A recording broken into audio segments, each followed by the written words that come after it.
Hello friend, आपका स्वागत है सेजल टिक एसएससी में। फ्रेंड, आपको 4 इम्पोर्टेंट मैथ के क्वेश्चन बताएंगे जो आपके सभी आगामी आने वाली परीक्षाओं में इससे संबंधित प्रश्न पूछे जाएंगे। कोई भी सरकारी एग्जाम हो, सभी सरकारी एग्जाम में इससे संबंधित प्रश्न पूछे जाएंगे। चैनल को अभी तक आपने सब्सक्राइब नहीं किया है, चैनल को आप सब्सक्राइब कर लीजिएगा जो आने वाली वीडियो का नोटिफिकेशन आप तक मिलता रहे। देखिएगा फ्रेंड, इन प्रश्नों को आप अगर अच्छी तरीके से इन प्रश्नों को अगर आप समझ लिए तो आपसे कोई भी इससे संबंधित प्रश्न होगा आपसे छूटेगा नहीं। कोई भी संबंधित प्रश्न होगा, इससे संबंधित प्रश्न आपसे कोई भी छूटेगा नहीं। ठीक है, अब चलिए देखते हैं कि पहला प्रश्न हमारा दिया हुआ है यहाँ पर।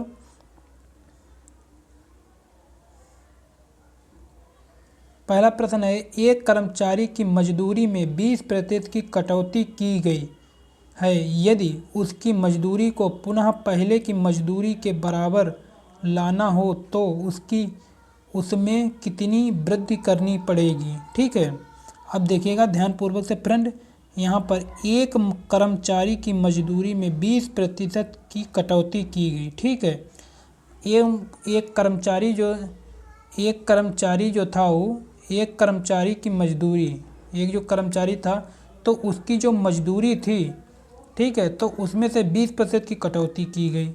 20% की कटौती की गई मतलब जो भी उसका वेतन मिलता था, जो पैसा मिलता था, उसमें से 20% की कटौती की गई।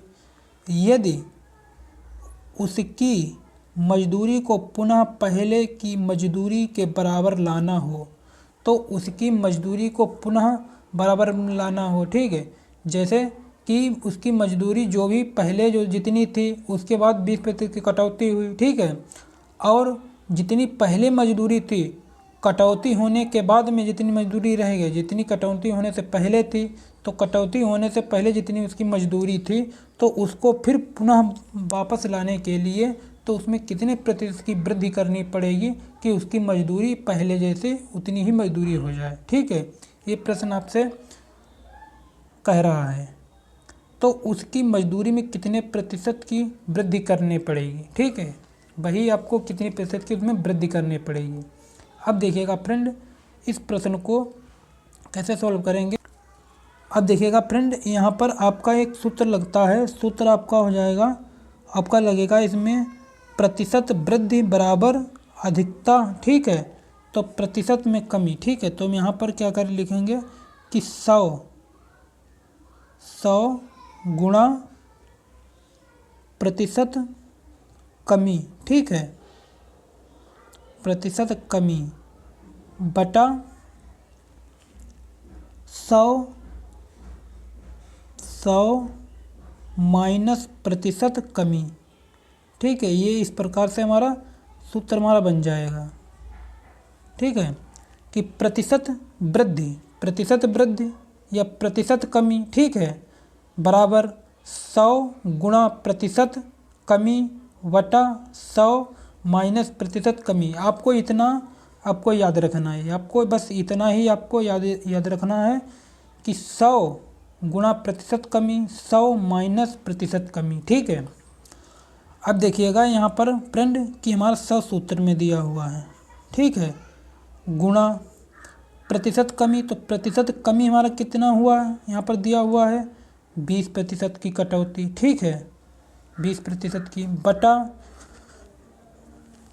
बटा हमारा 100 सूत्र में है, माइनस अब प्रतिशत कमी, फिर वही प्रतिशत कमी हमारा इसमें भी नीचे भी आ जाएगा 20%। अब इसको सॉल्व कर लेंगे। अब यहाँ पर 100 गुणा 20, ठीक है, बटा 80।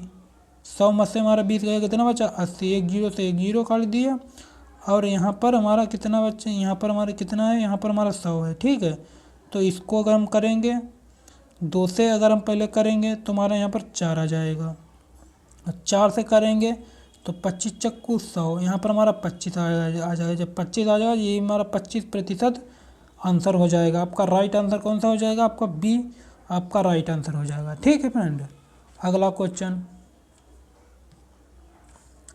क्वेश्चन नंबर 2 देखिएगा फ्रेंड कि खाद्य तेल का दाम 20% बढ़ गया।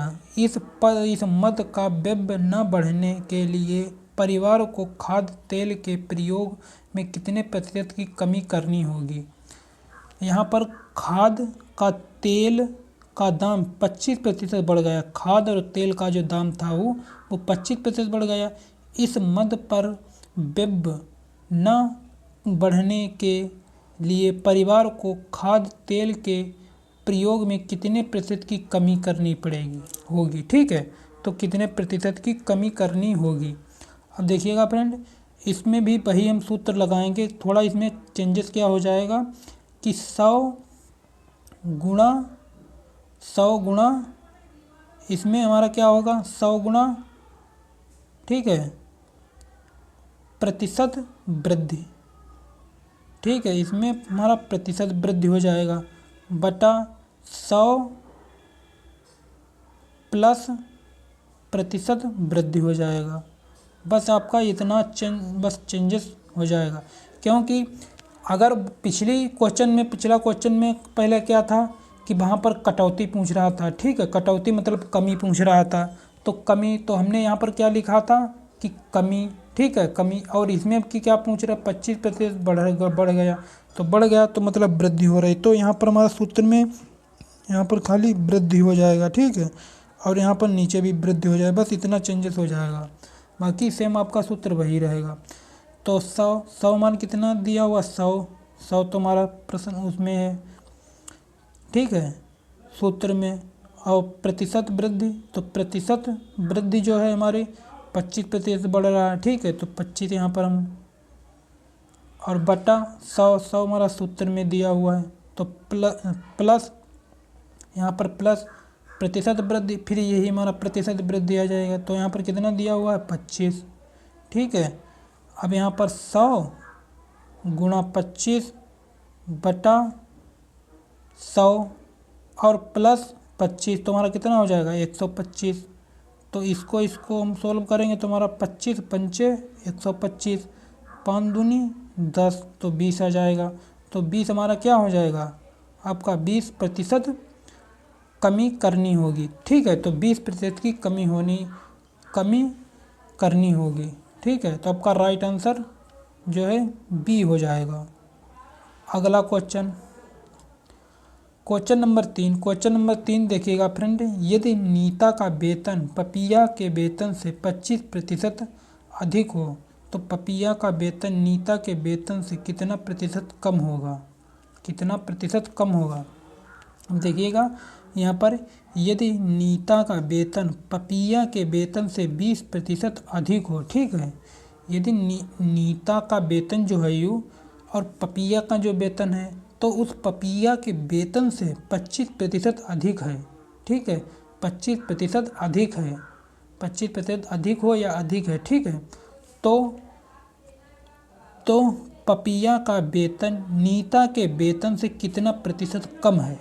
इसमें पूछा का प्रश्न में है कि पपिया का वेतन नीता के वेतन से कितना प्रतिशत कम है, नीता के वेतन से कितना प्रतिशत कम है, ये आपसे प्रश्न में पूछा है। ठीक है, अब देखिए इसको हम वैसे ही हम इसको सोल्व करेंगे। ठीक है, वही सूत्र हमारा उसी के अनुसार हम इसको सोल्व करेंगे कि 100 माना क्या होता है सूत्र में 100 गुणा 100 खाली 25। ठीक है, वृद्धि हो रही तो 25% की वृद्धि हो रही तो 25 ये वाला, और बटा 100 और प्लस वृद्धि। ठीक है, तो हमारा कितना हो जाएगा 125 हो जाएगा। तो इसको इसमें से सोल्व करें तो हमारा काटते हैं 25 पंचे 125, और इसको काटेंगे तो हमारा 2 यहाँ पर कट जाएगा, तो हमारा कितना कटेगा 20। तो 20 हमारा क्या हो जाएगा 20% कम होगा। तो हमारा कितना प्रतिशत कम होगा 20% हमारा कम हो जाएगा। ठीक है, इसमें से 20% है तो 20% की कमी हो जाएगी। तो अगला क्वेश्चन देखिएगा फ्रेंड कि एक वस्तु का विक्रय मूल्य 20% कम करने पर उसकी बिक्री में 80% की वृद्धि हो गई तथा अनुसार उसकी कुल बिक्री वास्तव में कितनी प्रभावित हुई। ठीक है, अब प्रश्न में यहाँ पर देखिएगा ध्यानपूर्वक से कि एक वस्तु का विक्रय मूल्य 20% की कमी, 20% की कमी या कम, ठीक है, तो कम करने पर उसकी बिक्री में 80% की वृद्धि हो गई। अगर देखिए यहाँ पर विक्रय मूल्य उसे फ्रंट कहते हैं कि जैसे बेचने वाला, ठीक है, बिक्री की हुई जो आपने किसी वस्तु को बेच दिया उसे कहते हैं विक्रय मूल्य, ठीक है। हमने आपको पहले वाले वीडियो में हमने आपको बताया है, ठीक है। तो बिक्री में अगर उसने जो बिक्री उसकी जो है उसमें 20% कम करने पर उसने 20% कम कर दिया, फिर भी उसके बाद में उसकी बिक्री में 80% की वृद्धि हो गई। उसकी वृद्धि, उसने 20% की कमी की और उसकी बिक्री में 80% की वृद्धि हो गई, फिर भी उसकी 80% की अगर वृद्धि हो गई तथा अनुसार उसकी कुल वास्तविक में कितनी प्रभावित हुई, ठीक है, तथा अनुसार उसकी कुल बिक्री वास्तव में कितनी प्रभावित हुई, ठीक है, कितनी वृद्धि प्रभावित। अब देखिएगा फ्रेंड, इस प्रकार के प्रश्न आपको कैसे करना है। देखिए इसकी एक ट्रिक और फार्मूला एक होता है। क्या फार्मूला है देखिएगा, यहाँ पर अगर 20% कम कह रहा है, ठीक है, तो 20% यहाँ पर कम कह रहा है, तो 20% कम मतलब होता है माइनस का चिन्ह, ठीक है। 20% का माइनस का चिन्ह हम करेंगे, ठीक है।